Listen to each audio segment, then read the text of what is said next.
Hey, this is Jerrod Niemann, and you are watching Bull Sessions in the Skype live studio. Ladies and gentlemen, one of the greatest guys in country music, one of the most talented singer-songwriters in Nashville, Mr. Jerrod Niemann is right here, right now. Can you believe this? Danny, here's to you, my friend. Thank you, buddy.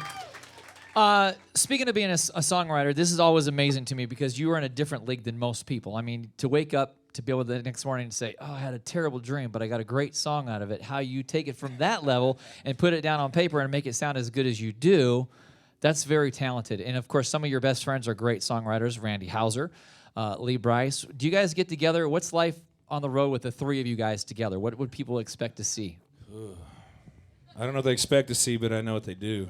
I would entail there's probably a lot of drinking. Well, if the beer fits, drink it. Boom, see?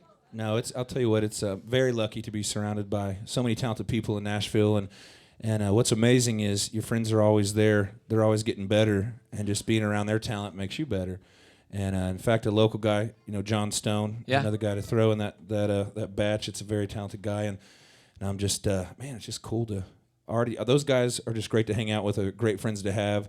And but they're even more talented than that, which is crazy. So just, man, it's just awesome to hang out with people that love what you love and to be able to make some great memories together. Sure. Is there anybody that you have had a chance to write with but not perform with that you would like to get on stage with and perform with?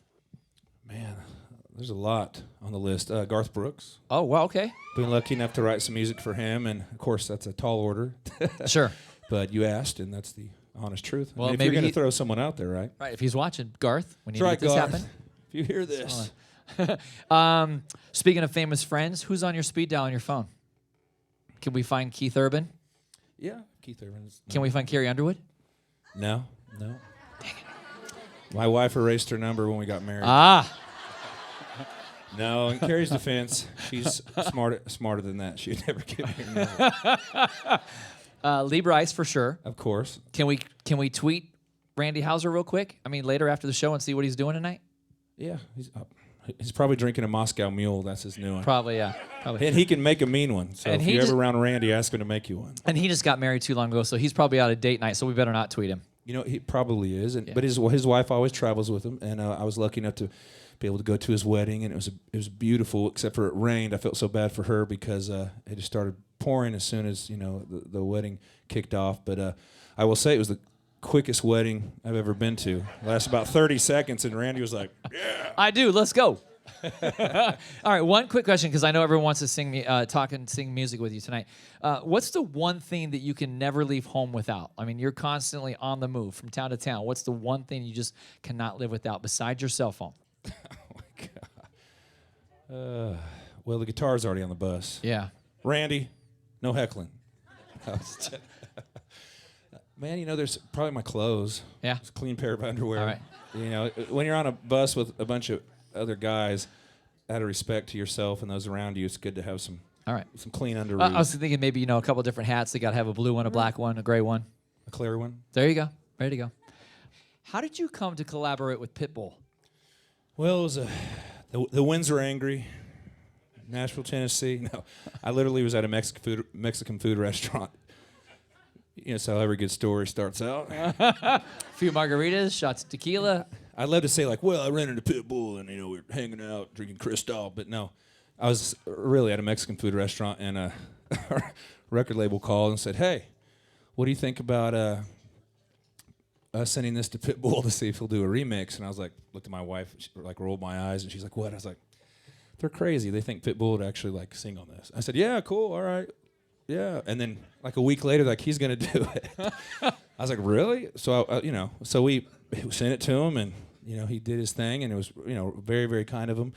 He's done obviously a lot of collaborations, and so we went to Miami to shoot the video, and right when I met him, he goes, man, you look like a wide receiver. I was like, I look like a wide receiver.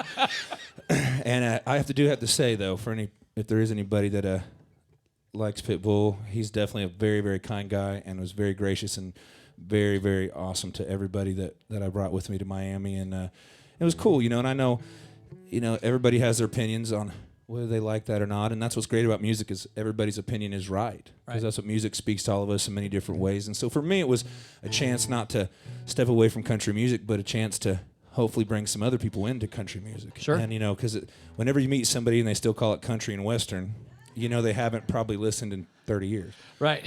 So there was two styles of country music. We know both of them, right? Yeah. So it was just it was cool, and I think if that's not your thing, then I totally get it. But it was a cool experience for me, and absolutely I appreciate you bringing that up. Yeah, I don't want to take too much time, but is there anybody that has a question for Jerrod that would like a quick question to ask? Let's see a show of hands. Anybody? Look at now, you're all quiet. I see a hand in the very, very back. What's the back?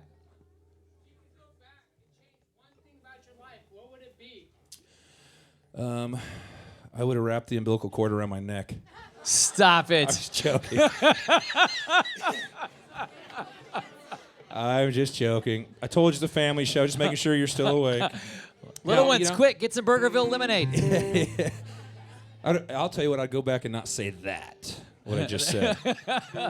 I think we all have, I guess, regrets, but at the end of the day, I think that I probably wouldn't have let who's my wife now, she went overseas, and I wouldn't have let her go.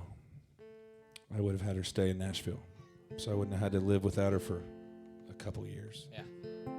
Well. Yeah. Absence makes the heart grow fonder, so there you go. It does.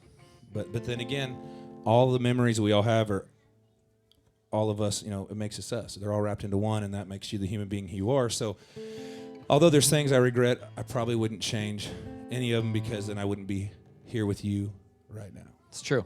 Very true. So there you go. All right. Ready There's for my one Hallmark more? moment, but it was real. Felt good. Felt good. You want to do one more? Yeah, is it cool if we're talking about a Hey, it's party Friday together? night. We're drinking Coors and Burgerville lemonade. We're staying all night. Yeah. And hanging out with in one of the best damn cities this earth has ever made, with some of the best damn people this earth has ever made.